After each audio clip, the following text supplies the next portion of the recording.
नमस्कार मित्रांनो, आपल्या स्वामी सेवा या चॅनलवरती तुमचे मनापासून स्वागत आहे. मित्रांनो, आज मी तुम्हाला माला जाप कसा करायचा, माला कशी जपायची असते याबद्दल थोडीशी माहिती देणार आहे. मी माला जाप करून दाखवणार आहे तुम्हाला. बहुतेक माझ्या मैत्रिणी ज्या माझ्याशी जोडलेल्या आहेत, ज्यांना नाही माहिती, ज्यांना मला बघा, हल्ली नामस्मरणाचं खूप महत्त्व सगळीकडेच चाललं आहे मित्रांनो. सगळे सांगता नामस्मरण करा, नामस्मरण करा, नामस्मरण करा. तर मला असं वाटतं करून बघितलं पाहिजे. नाही, मी तर करतेच. मला झाले 2-2.5 वर्ष झाले मी करते नामस्मरण. पण ज्या माझ्या फ्रेंड्स आहेत त्यांना मला पण माझ्या वतीनं असं सांगावंसं वाटतं की करून बघा, छान आहे, मन शांत राहतं है ना. कोणाच्या सल्ल्यांची गरज पडत नाही, आपोआप सल्ले भेटतात आपल्याला, वरतून येतात. जेव्हा आपलं कनेक्शन नामस्मरणाद्वारे जेव्हा आपलं कनेक्शन वरती जोडलं जातं ना, आपोआप आपल्याला सल्ले, उपदेश, मार्ग सगळं मिळतात. आजकाल सगळेच सांगत आहे नाम जप करा, नाम जप करा. त्यात 108 वेळा मंत्राची जी जाप असतो तो करण्यासाठी आपण माला वापरतो है ना. मालाशिवाय आपण 108 वेळा कसं जपणार मंत्र? हां, ते एक मिळतं त्याच्यावरती, इलेक्ट्रिक गॅजेटसारखं मिळतं ते, त्याच्यावरती 108 वेळा जाप केला जातो. पण जे आपलं ओरिजिनल पद्धत आहे आपण तिच्यानेच करूया. छान आहे, मस्त आहे, मनाला पण छान वाटतं तिच्याने माला जाप केल्याने. तर बघा मित्रांनो, मी तुम्हाला आज माझी माला दाखवते, जिच्यावरती मी मला कोणताही मंत्र माला जाप करायचे असेल तर मी या मालेवरती करते.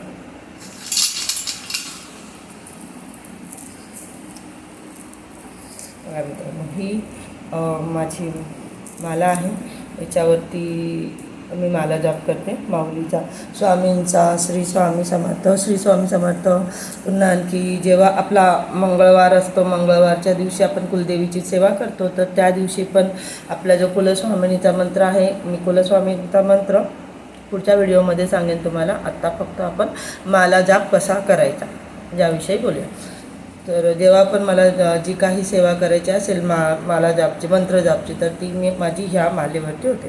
तर बघा मित्रांनो, ही जी माळा असते ना, ही एक आपल्याला केंद्रातून सुद्धा मिळते. आपण ऑनलाईन पण मागवू शकतो, पण केंद्रातून मागवलेली माळ जास्त प्रभावी ठरते. सगळ्यात पहिले हा जो मधला जो मणी आहे हा माळेचा, याला मेरू मणी असे बोलले जातं. आणि जेव्हा आपण माला जाप करत असतो तेव्हा या मण्याला आपल्याला टच करायचं नसतं. मधल्या मण्याला आपण माला ह्या मण्यापासून स्टार्ट करतो आणि ह्या मण्यावरती आपले माला जाप संपतो. आपल्याला हा मणी ओलांडून पुन्हा इकडे जायचं नसतं. तर कशा प्रकारे ही जी माला असते ना, सर्वप्रथम बघा, माला धरायची कशी. माला अशी डायरेक्ट अशी पकडायची नसते. आता आपल्याला असं वाटतं की काय हातामध्ये घ्यायचं आणि फिरवायचं, तर माला अशी पकडायचीच नसते. अशी माला जाप करत नाही, ही पद्धत चुकीची आहे. ही चुकीची पद्धत आहे. माला जाप करण्यासाठी आपल्याला आपल्या हाताची ही मुद्रा घ्यायला लागते. अंगठ्यासोबत आपल्याला हे बोट जोडायला लागतं आणि हे बोट आपलं मालेला लागून द्यायचं नसतं. आपल्याला जे माळाचा जो जाप करायचा असतो ह्या बोटाने, हे बोट आपल्याला मण्यांना टच करायचं असतं. ह्या बोटाने आपल्याला मणी सरकवायचे असतात. दाखवते तुम्हाला.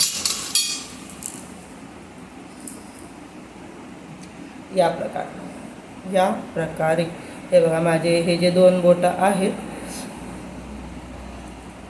हे 2 बोट, ह्या बोटाचा यूज मला करायचा आहे. हे बोट माझं मालेला लागणार नाही. तर कशा प्रकारे बघा. आणि महत्त्वाची गोष्ट, जेव्हा आपण माळा करतो ना मित्रांनो, आपण खुर्चीवर ज्यांना त्रास आहे पायाचा, ते जास्त वेळ मांडी घालून नाही बसू शकत, ते खुर्चीवरती बसून सुद्धा करू शकता, सोफ्यावर बसून सुद्धा करू शकता, है ना, करू शकता. देवाला असं देवाचं काहीच नाही. शेवटी मुद्दा काय आहे की सेवा घडली पाहिजे, थोडी का असेना आपल्याकडनं देवाची सेवा घडली पाहिजे. तर ही जी माला आहे ही आपल्या शरीराला टच नाही झाली पाहिजे. दुसरी गोष्ट, जमिनीलासुद्धा ती माला टच झालेली नाही पाहिजे. जमिनीपासनं वर आपल्या बॉडीपासनं थोडंसं दूर आणि इतका डिस्टन्स ठेवायचा आहे. आणि ही जी मुद्रा आहे आपल्या हाताची, तर हे बघा मी ह्या बोटाने करत आहे. श्री स्वामी समर्थ, श्री स्वामी समर्थ.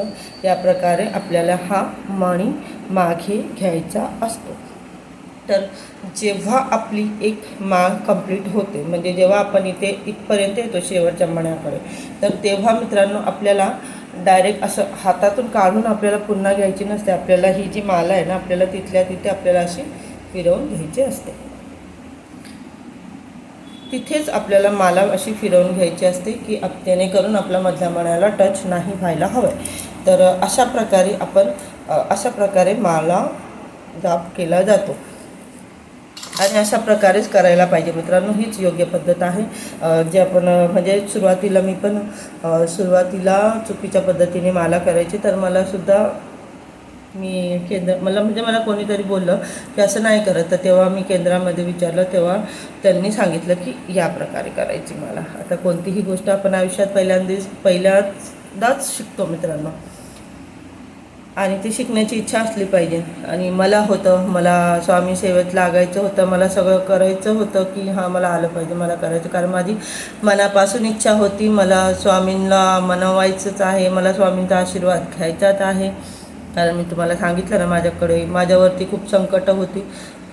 तेव्हा माझं असं होतं की मला सगळंच करायचं, मी सगळं करणार.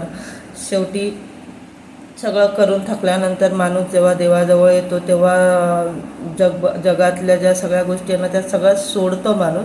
आणि मग देवाजवळ बसून देवाच्याच पूजेमध्ये लागतो, देवाच्याच गोष्टींमध्ये लागतो. मग त्या सगळ्या गोष्टी चांगल्या वाटू लागतात. फक्त आपल्या मनाची तयारी असली पाहिजे. मग ते माला जाप असो, मंत्र जाप असो, पाठ असो. आता बरेचसे लोक मलासुद्धा बोलतात की तू किती करतेस. मी किती नाही, मी काहीच नाही करत. माझं अजून सुरुवात पण थोडं मी जितकं थोडं शिकले तेच फक्त मी तुमच्यासमोर मांडते. खूप लोक बोलतात असं इतकं करायचं असतं का, इतकं कोण करतं, इतका वेळ कोणाकडे. पण ज्यांची इच्छा असली ते वेळ काढतात ना.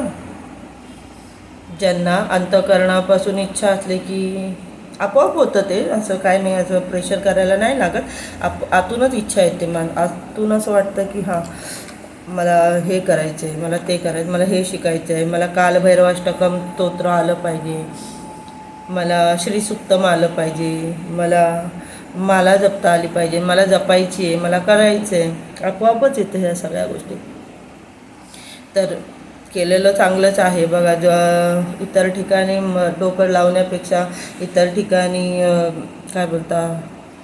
शोधत फिरण्यापेक्षा, आपल्या प्रॉब्लेम्सचे सोल्युशन त्यापेक्षा भगवंताच्या चरणी जेव्हा आपण लीन होतो तेव्हा आपले प्रॉब्लेम्स हळूहळू सुटायला लागतात, आपल्याला मार्ग मिळायला लागतो.